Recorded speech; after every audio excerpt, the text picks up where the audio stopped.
welcome to the course on building your own programming language from scratch. And in the last lecture, we looked at the interpretation and compilation pipelines.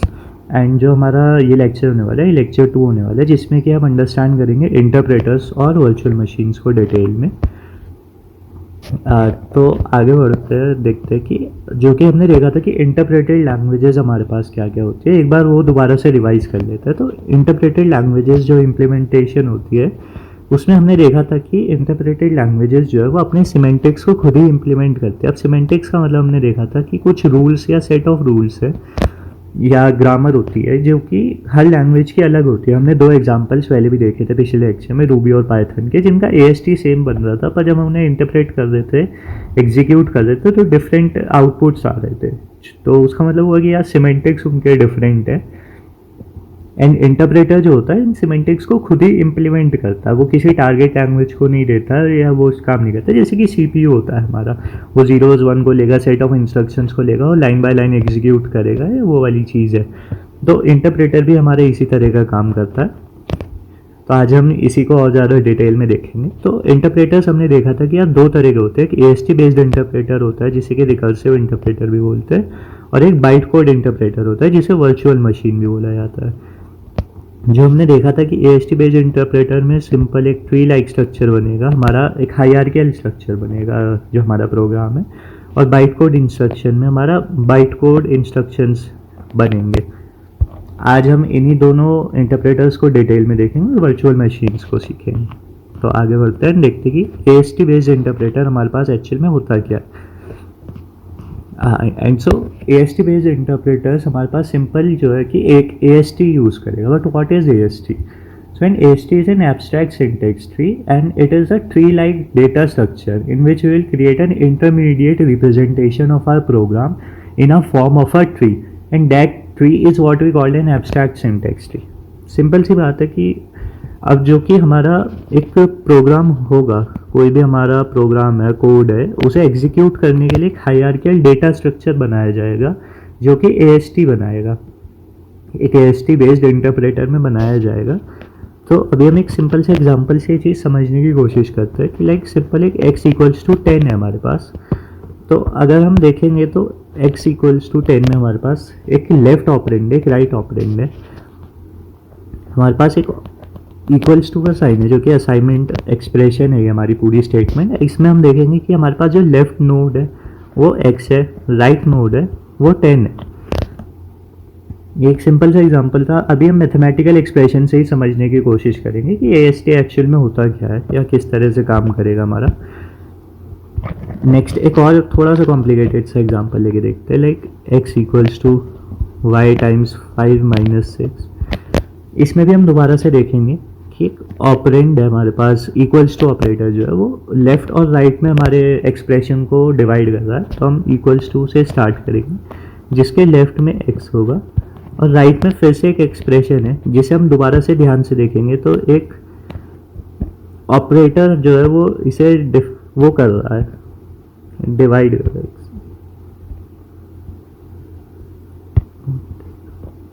Operator जो है वो divide कर रहा है which is a minus sign. So हम minus पे जाएंगे and हम देखेंगे कि लेफ्ट और राइट दोबारा से हमारे पास है। राइट में हमारे पास सिंपल एक लिटरल है 6, लेफ्ट में हम देखेंगे तो दोबारा से हमारे पास एक एक्सप्रेशन आ जाता है जो कि एक मल्टीप्लाई साइन जो है वो डिवाइड कर रहा है, एंड वो हमारे पास y and 5। सो ये एक और हमने एग्जांपल देखा कि एक AST बेस्ड इंटरप्रेटर किस तरीके से काम करेगा।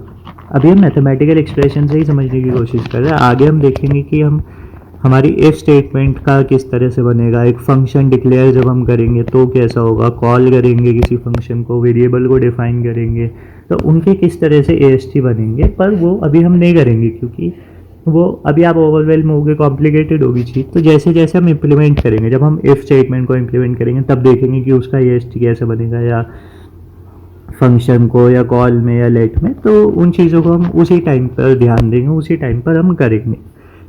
एंड सो एक छोटा सा और देख लेते हैं, y × z है हमारे पास, बस इक्वल्स टू का हमारे पास साइन है, लेफ्ट में हमारे पास x आया, राइट में हमारे पास मल्टीप्लाई का साइन आया जिसे हम y and z।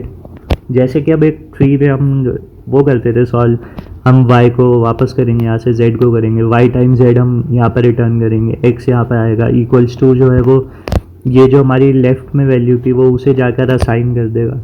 तो वही वाली चीज़ है। अब ये AST बेस्ड इंटरप्रेटर जो है वो क्या क्या काम करेगा हमारे पास, जो एक पर्टिकुलर नोड है उस नोड में हमारे पास ऑपरेशन एंड ऑपरेंड जो है वो स्टोर होगा, ऑपरेशन स्टोर होंगे एंड ऑपरेंड स्टोर होगा, जो कि एक हमारा नोड होगा ट्री का। उसके बाद ये एक हायरार्की बना के रखेगा हमारे पास कि पहले क्या आएगा बाद में क्या आएगा, जिससे कि हमारे पास ऑर्डर मेंटेन होगा। अभी हम ऑर्डर को और देखते हैं कि हमें पता है क्या, पहले इफ स्टेटमेंट ये वाली एग्जीक्यूट हो, उसके बाद ये एग्जीक्यूट हो या ये वाली चीज़ एग्जीक्यूट हो, तो इसका मतलब बस यही है। और एक ईज टू इम्प्लीमेंट होगा हमारे इंटरप्रेटर के लिए, ईजी होगा हमारे इंटरप्रेटर को इम्प्लीमेंट करना, क्योंकि उसे ऑर्डर पता लग जाएगा, स्टेटमेंट्स पता लग जाएंगे, ऑपरेशन ऑपरेंड्स क्लियर होंगे, तो वो इजीली इम्प्लीमेंट कर पाएगा। ऑर्डर वाली चीज़ वही जैसे कि हम बॉड मास नहीं देखते थे कि यार लाइक अगर हम करने गए कि 2 + 3 - 5 2 + 3 × 5 करेंगे तो पहले ये होगा, फिर वो एडिशन होगा 2 से, यहाँ से 15 बन के 2 + 15 होगा, फिर 17 बनेगा। तो ये एक ऑर्डर है। अगर हम पहले 2 + 3 कर देंगे फिर 5 पे जाएंगे तो वो गलत आउटपुट दे देगा। तो इस तरह की एक ऑर्डर को मेंटेन कर देता है हमारा जो AST बेस्ड इंटरप्रेटर है। और इससे भी अलग एक चीज़ जो आती है यहाँ पर, हम ट्री डेटा स्ट्रक्चर और ग्राफ जो है, अगर आप कॉम्पिटेटिव प्रोग्रामिंग करते हो या फिर आप DS से करते हो तो आपको पता होगा कि ये बहुत ज़्यादा इंपॉर्टेंट होता है, या हम रिकर्शन वगैरह सीखते हैं तो उसकी अंडरस्टैंडिंग आपकी बहुत ज़्यादा सॉलिड हो जाएगी और आप किसी भी चीज़ को, किसी भी प्रोग्राम को, किसी भी टेक्स्ट को एक हायरार्किकल स्ट्रक्चर में मेंटेन कर पाओगे। सो ये हमारा AST होता है, एब्स्ट्रैक्ट सिंटैक्स ट्री। आगे एक बार देखते हैं कि हमारा जो अभी तक प्रोग्राम फ्लो कैसा था, कि हमने बस प्रिंट हेलो किया जो कि टोकनाइजर के पास गया, जो लेक्सिकल एनालिसिस करके टोकन जनरेट करेगा, जो कि चेक नहीं करेगा कि हमारा प्रोग्राम सही है या नहीं। टोकन्स हमने देखे थे कि एक इनडिस्टिंग्विशेबल यूनिट होती है, स्मॉलेस्ट यूनिट होती है हमारे प्रोग्राम की, जिसमें एक टाइप और वैल्यू होता है। वो टोकन्स हम पार्सर को देते थे। पार्सर के पास फॉर्मल ग्रामर होती थी जिसके थ्रू वो चेक करता था और सिंटैक्टिक एनालिसिस करने के बाद सिंटैक्टिकली देखता था मतलब कि सही है या नहीं है। उसके बाद हमारे AST बनाता था, जो कि अब जो AST इंटरप्रेटर है, यहाँ तक हमने कल देख लिया था, मतलब लास्ट लेक्चर में देख लिया था। नाउ जो AST हमारा, बस वो हम इंटरप्रेटर को दे देंगे जो कि रन टाइम सिमेंटिक्स होंगे जिसके पास, और वो हमारा आउटपुट प्रेजेंट कर देगा हमारे पास। ये सब हमारा रन टाइम में। जब तक AST बन रहा था तब तक हमारा स्टैटिक टाइम चल रहा था। अब जो हमारा ये इंटरप्रेटर को देना और आउटपुट को प्रिंट होना, ये सब हमारा रन टाइम पे हो रहा होगा। तो सिंपल सी बात है, हमारा जो AST बना हम वो डायरेक्टली इंटरप्रेटर को दे देते हैं कि AST बेस्ड इंटरप्रेटर में। आज एक थोड़ा सा JSON फॉर्मेट में देखते हैं जिसमें हम कोड करने वाले हैं। लाइक हमारे पास x = 10 होता था, x = 10 का जो AST बेस्ड नोड किस तरह से होगा। तो हम देखते थे कि जैसे कि हमने देखा था कि टोकन जो होता है उसका टाइप और वैल्यू होता है। तो यहाँ पे हम देखेंगे कि हमारा एक JSON फॉर्मेट है जिसकी एक यहाँ से यहाँ तक वो स्टार्ट हो रहा है, जिसका एक टाइप है प्रोग्राम, एंड बॉडी जो है, बॉडी के अंदर मल्टीपल स्टेटमेंट्स होती है। जैसे कि यहाँ पर हमारे पास x = 10 और y = x + 5 है, तो ये मल्टीपल स्टेटमेंट्स हमारे पास। पहली हो गई x = 10, दूसरी हो गई y = x + 5।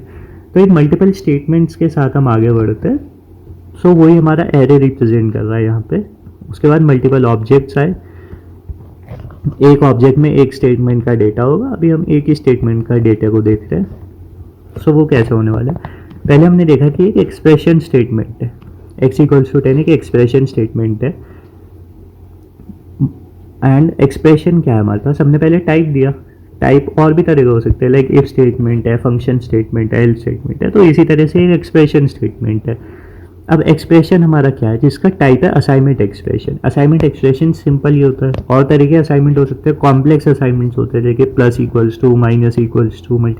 -=, तो इस तरह को हम कॉम्प्लेक्स असाइनमेंट बोल देते हैं, कॉम्प्लेक्स असाइनमेंट और एक्सप्रेशन। अब ये सिंपल एक्सप्रेशन है जो कि =, के साइन के साथ आता है।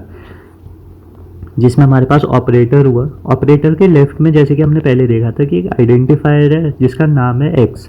आइडेंटिफायर किसी भी वेरिएबल को हम डिफाइन करते हैं तो एक आइडेंटिफायर ही होता है कि यार किस नाम से वो आइडेंटिफाई होगा। वेरिएबल एक्स होता है या हम कुछ भी नाम दे देते हैं, लाइक डेटा हुआ या कुछ भी हुआ, तो वो एक आइडेंटिफायर हुआ। लेफ्ट में वो आइडेंटिफायर है एक्स।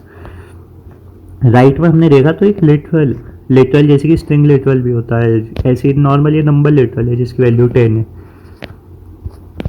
तो इस तरह के लिटरल्स होते हैं। अभी ये क्या बहुत ज़्यादा, अभी हम एक सिर्फ मैथमेटिकल एक्सप्रेशन का AST देखा हमने। आगे चलकर हम हर एक स्टेटमेंट का देखेंगे, पर वो तभी देखेंगे जब हम उन्हें इम्प्लीमेंट कर रहे होंगे साथ के साथ। तो बस ये जो जेसन फॉर्मेट वाला हमने AST नोड बनाया, हमारे ट्री लाइक स्ट्रक्चर बना है, उसे हम AST इंटरप्रेटर को दे देंगे जो कि हमारा रिजल्ट प्रिंट कर देगा। तो ये एक सिंपल सा फ्लो होने वाला है जो हमारा AST बेस्ड इंटरप्रेटर में होता है। नेक्स्ट हम आगे बढ़ते हैं और देखते हैं कि बाइट कोड इंटरप्रेटर क्या होता है। बाइट कोड इंटरप्रेटर या वर्चुअल मशीन जिसे हम बोल देते हैं। बाइट कोड इंटरप्रेटर का काम होता है हमारा, जो भी अभी तक हमने क्या देखा था कि यार AST बेस्ड में हमारे पास ट्री लाइक स्ट्रक्चर बन रहा है, पर बाइट कोड इंटरप्रेटर में हम बाइट कोड यूज़ करते हैं।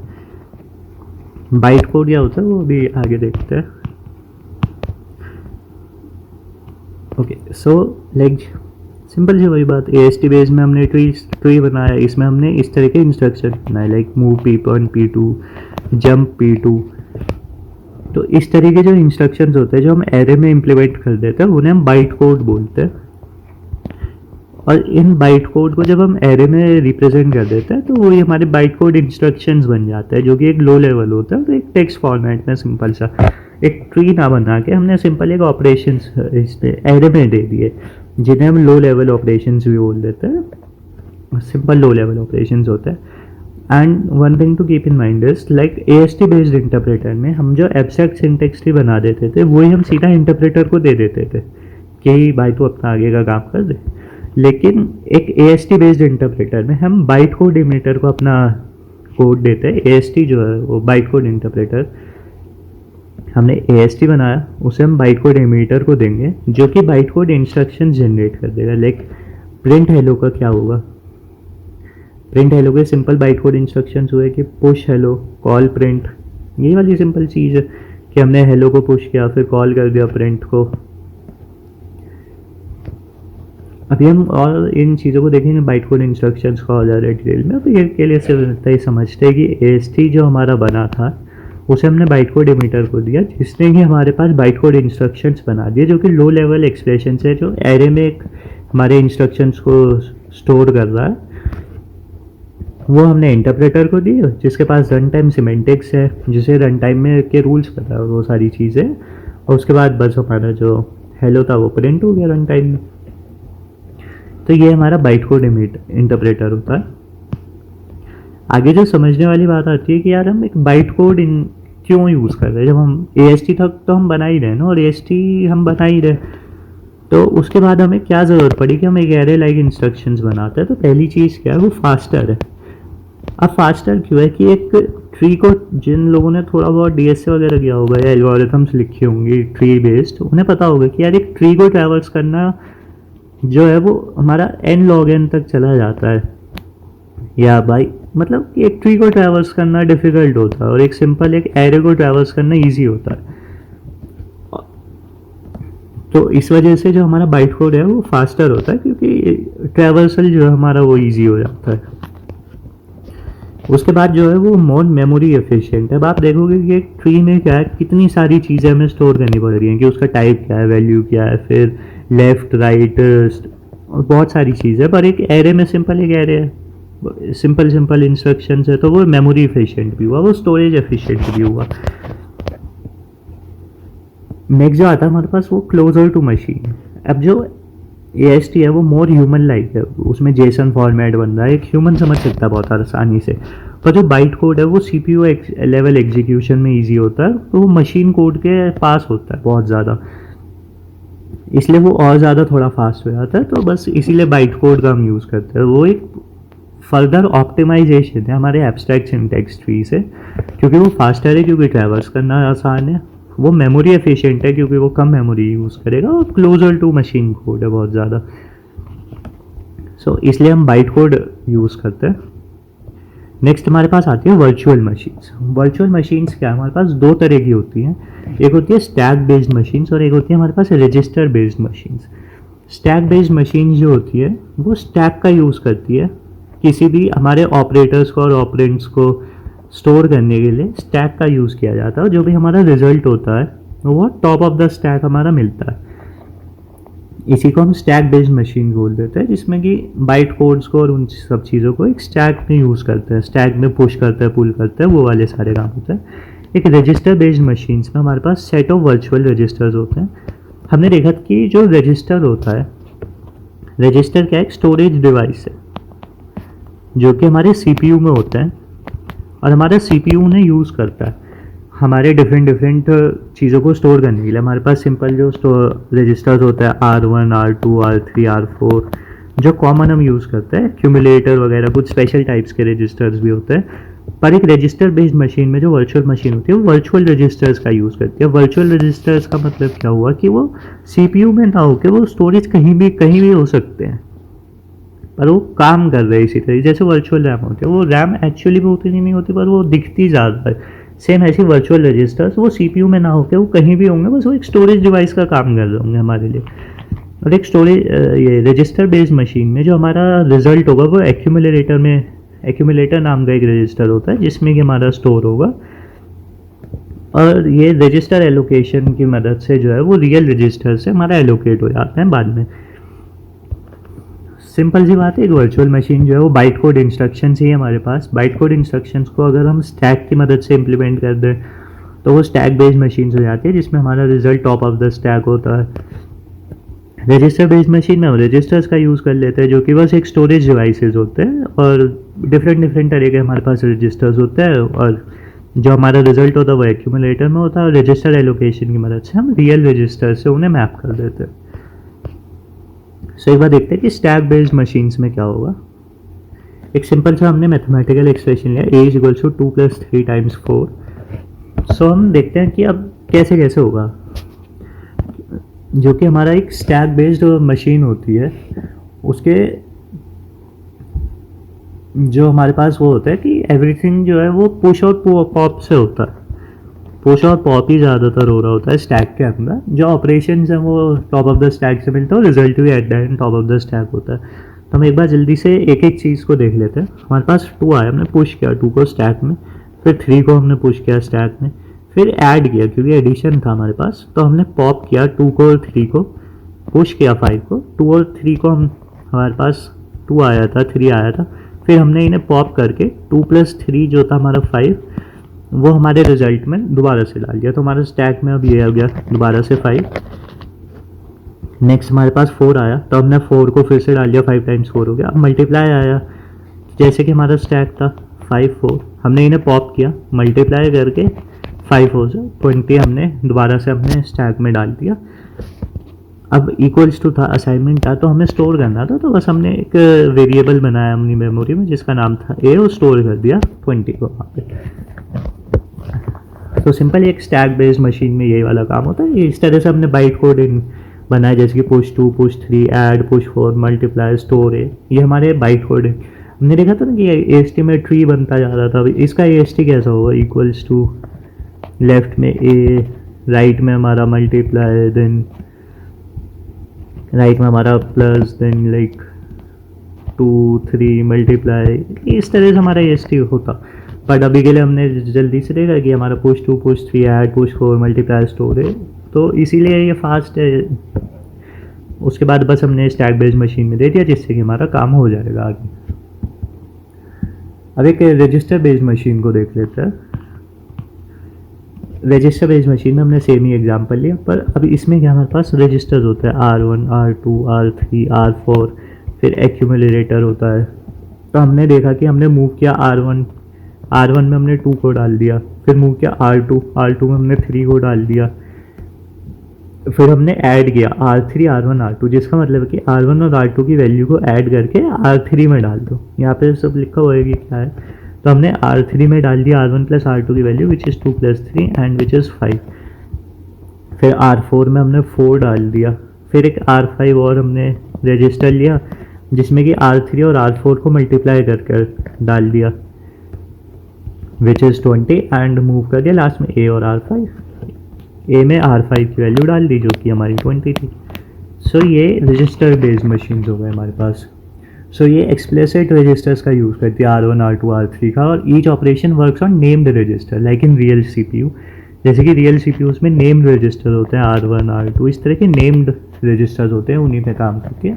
और final result is typically stored in a special register like R5 और एन एक्यूमुलेटर, R5 बोल लो या एक्यूमुलेटर बोल लो, तो उसमें हमारा जो फाइनल रिजल्ट है वो स्टोर होता है। इस तरह से हमारी जो है रजिस्टर बेस्ड मशीन्स काम करती हैं। तो अगर हम देखेंगे तो ये और ज़्यादा ऑप्टिमाइज होती है क्योंकि ये रियल रजिस्टर्स का मशीन यूज़ करेगी, क्योंकि देख these virtual register can later भी map to real register using register allocation techniques, a part of optimisation वाली चीज़ होती है। और ये फिजिकल CPU में होता है तो ये और ज़्यादा क्लोज होती है और ज़्यादा फास्ट होती हैं। एंड सो बस यहीं पे हम रैप करते हैं। और आज हमने देखा कि यार इंटरप्रेटर्स क्या होता है और वर्चुअल मशीन्स क्या होती हैं। इंटरप्रेटर्स हमने देखा कि अपने सिमेंटिक्स को खुद ही इम्प्लीमेंट करेंगे। उसके बाद AST बेस्ड होते हैं, बाइट कोड होते हैं। बाइट कोड में हम बाइट कोड इंस्ट्रक्शंस बनाते हैं जिससे कि हम वर्चुअल मशीन भी बोलते हैं, और उन्हें हम इम्प्लीमेंट दो तरीके से कर देते हैं, लाइक स्टैक बेस्ड होता है या रजिस्टर बेस्ड होता है। स्टैक बेस्ड में हम एक स्टैक का यूज़ कर लेते हैं, रजिस्टर बेस्ड में हम रजिस्टर्स का यूज़ कर लेते हैं सिंपल CPU में। सो बस आज के लिए हम इतना ही रखते हैं। एंड अगर आपका कोई डाउट्स वगैरह हो तो आप कमेंटों में कर सकते हैं। और अभी के लिए सिंपल चीज़ें ये क्रैश कोर्स ही है, आप दोबारा से एक बार वीडियो देखोगे सब कुछ चीज़ें समझ आ जाएंगी। And thanks for watching and that's all for today.